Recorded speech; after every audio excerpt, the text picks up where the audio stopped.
எங்களுடைய கனவு ஆள் மாற்றம், ஆட்சி மாற்றம் அல்ல, ஆட்சி முறை மாற்றம். அதனால்தான் அடிப்படை அமைப்பு அரசியல் மாற்றம் எங்கள் இலக்கு என்ற முழக்கத்தை முன்வைத்து களத்திலே நிற்கிறோம். கட்டிய கட்டடத்திற்கு வெள்ளையடிக்க வந்த சீர்திருத்தவாதிகள் அல்ல, அந்த கட்டடத்தை இடித்துவிட்டு புத்தம் புதிதாக புதிய ஒரு கட்டடத்தை கட்ட வந்த புரட்சியவாதிகள் நாங்கள்.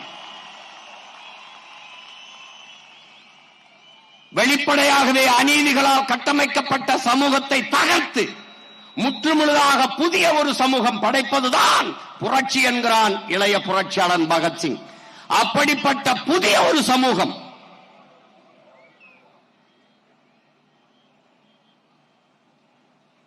இங்கே அரசியல் என்பது கட்சி அரசியல், தேர்தல் அரசியலாக கட்டமைக்கப்பட்டிருக்கிறது. மக்களுக்கான அரசியல் இல்லை.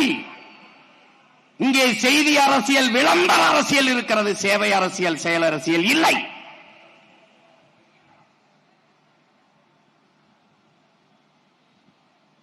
இங்கே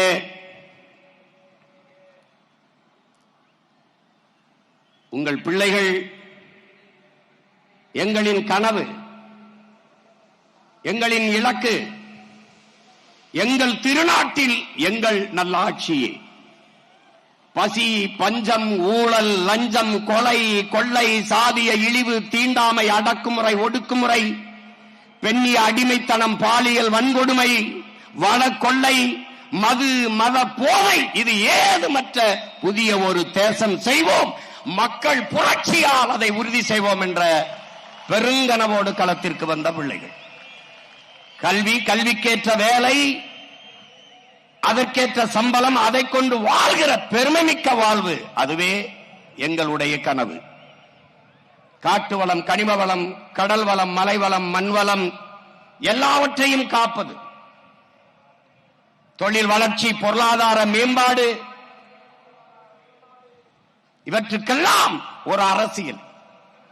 இது நாடு, தமிழ்நாடு, தேசம் தமிழ் தேசம்.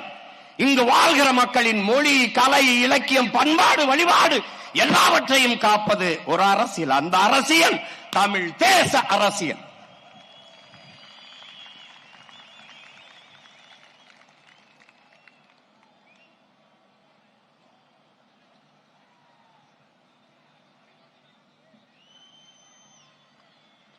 கொள்கை தெளிவு, குழப்பமில்லா முடிவு. அதனால்தான் உலக வரலாற்றிலே என் உடன் பிறந்தார்களே, பேரன்பு மிக்க பெற்றோர்களே, ஒரு அரசியல் இயக்கம் தொடர்ந்து தொடர்ந்து தொடர்ந்து தொடர்ந்து தனித்து தனித்து தனித்து நின்று வளர்ந்து வளர்ந்து வளர்ந்து வருகிறது என்றால் உலகில் நாம் தமிழர் கட்சியை தவிர வேற எந்த அரசியல் கட்சியும் இல்லை.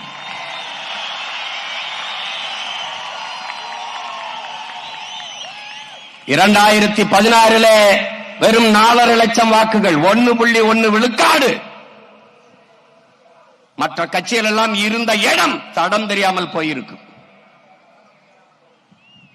ஆனால் கொண்ட உறுதி, லட்சிய சுமை தொடர்ந்து தொடர்ந்து தொடர்ந்து அடுத்து அடுத்து தனித்து தனித்து நின்று எவரோடும் சமரசம் இல்லை.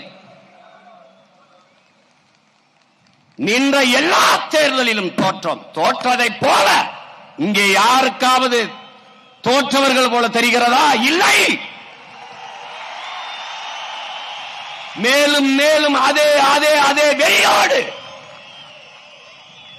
அடிபட்ட புலியும் அடிமைப்பட்ட இனமும் எழுச்சி வரும்போது எவனும் எதிர் நிற்க முடியாது என்கிறார் ஐயா இறை என்பவர்கள்.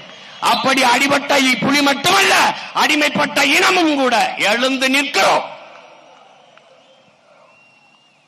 5வது முறையாக ஒரு அரசியல் கட்சி எந்த சமரசம் செய்து சீட்டுக்கும் நோட்டுக்கும் பேரம் பேசாது தனித்து நின்று தேர்தல் களத்திலே நிற்கிறது என்றால் அது இந்திய துணை கண்டத்திலே நாம் தமிழர் கட்சி மட்டும்தான்.